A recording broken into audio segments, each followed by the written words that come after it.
पाकिस्तान की ड्रोन वाली साजिश के बाद इंटरनेशनल बॉर्डर और एलओसी के पास सेना, पुलिस और सुरक्षा एजेंसियों का सर्च ऑपरेशन जारी है, जो कि इससे पहले 9 जनवरी को सांबा जिले के पालूरा गांव में अंतर्राष्ट्रीय सीमा के पास हथियारों का जखीरा बरामद हुआ था। दावा है कि ये खेप पाकिस्तानी ड्रोन के जरिए गिराई गई थी, जिसमें 2 पिस्तौल, 3 मैगजीन, 16 राउंड कारतूस और 1 ग्रेनेड शामिल था। हमेशा खतरा रहता है इन्फिल्ट्रेशन का, और ये ड्रोन जो पाकिस्तान से साइट किए गए हैं, चाहे वो नौशहरा का, राजौरी का सेक्टर हो या पुंछ का सेक्टर हो या आईबी सेक्टर में सांबा, कठुआ और जम्मू डिस्ट्रिक्ट ऑफ नूर तक, यहां हमेशा ये खतरा रहता है कि क्योंकि कश्मीर में हाई रीचेज में हैवी स्नोफॉल हो जाता है, तो इस एरिया को पाकिस्तान एक्टिवेट करने की कोशिश करता है विंटर में। ये पहले भी देखा गया। आर्मी और बीएसएफ हाई अलर्ट पे हैं, और मुझे लगता है जे&के पुलिस इन एरियाज में भी हाई अलर्ट में है, लेकिन जो गांव पास लगते हैं वहां सिर्फ लोगों की का साथ लेके इसको पूरे एरिया को स्कैन करना चाहिए कि कहीं कोई सप्लाई तो नहीं ड्रॉप की है हथियारों की या ड्रग्स की।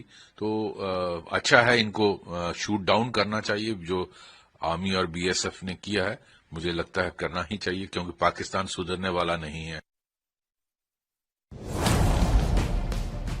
लगता है पाकिस्तान के फील्ड मार्शल असीम मुनीर को ऑपरेशन सिंदूर में मिली खुराक की फिर से चाहत उठ रही है।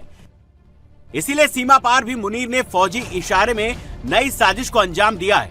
ड्रोन वाली साजिश के साथ पाकिस्तान एलओसी पार एक और चाल चल रहा है।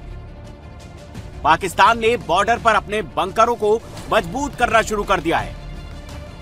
इंडिया टीवी के पास पाकिस्तानी बंकरों की एक्सक्लूसिव तस्वीरें आई हैं, जिसमें साफ साफ दिख रहा है कि पाकिस्तानी एसएसजी कमांडो बंकरों को मजबूत करने में लगे हुए हैं और वहां से भारतीय गतिविधियों पर नजर रखी जा रही है। ये वही बंकर है जहां से पाकिस्तान ने पहले भी घुसपैठ करवाई है। ऑपरेशन सिंदूर के दौरान इन बंकरों को तबाह कर दिया गया था। पाकिस्तान वॉच टावर बना रहा है, साथ ही सिग्नल जैमर भी लगाए जा रहे हैं। इस काम में पाकिस्तानी फौज दूसरे देशों की मदद ले रही है। पाकिस्तान ने अपने इलाके में कोटली, निक्याल, जंदरूत, खुरेटा, भट्टल इलाकों में कई डिफेंसेस बनाने शुरू कर दिए हैं। यहां तक कि ऑपरेशन सिंदूर में भारतीय सेना ने जिस बंकर्स को ध्वस्त कर दिया था, पाकिस्तानी बंकरों को उनको दोबारा से वो डेवलप कर रहा है। भट्टल की तस्वीर थी जिसमें पाकिस्तान अपना रोड कंस्ट्रक्ट करने के साथ साथ ह्यूमन शील्ड की आड़ में एक फिर से बंकर तैयार कर रहा था। भारतीय सेना ने अनाउंसमेंट की और उनको काम रोकना पड़ गया। अभी 4 एक्सक्लूसिव तस्वीरें हैं जिसमें साफ दिखाई देता है कि पाकिस्तान आर्मी के साथ साथ इस समय एसएसजी कमांडो जो कि बैट एक्शन की फिराक में है, उनके अलावा सिविल कपड़ों में जो आतंकी हैं वो भी मौजूद हैं। वो सर्विलांस कर रहे हैं, कैमरों के जरिए निगरानी करने की कोशिश कर रहे हैं लाइन ऑफ कंट्रोल और फॉरवर्ड लोकेशन पे। उसके अलावा जो उनके जैमर्स हैं, सिग्नल जैमर्स, उनको भी उन्होंने प्लेस कर दिया है। और ये सोची समझी पाकिस्तान की साजिश है, लेकिन भारतीय सेना के टॉप सोर्सेस ने बिल्कुल साफ कर दिया है कि वो हर एक गतिविधि को मॉनिटर कर रहे हैं और एंटी इन्फिल्ट्रेशन ग्रिड इतना मजबूत है कि पाकिस्तान को इसका एक बड़ा खामियाजा भुगतना पड़ेगा। भारत मुनीर के नापाक इरादों से अच्छे से वाकिफ है।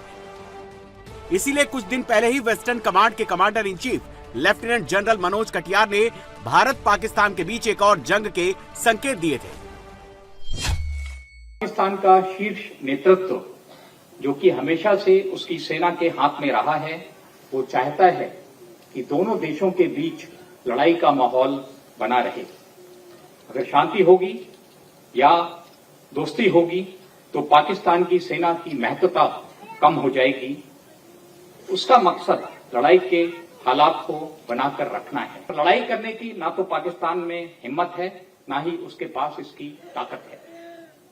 वो सिर्फ आतंकवादी कार्रवाइयों के जरिए हमको नुकसान पहुंचाना चाहता है।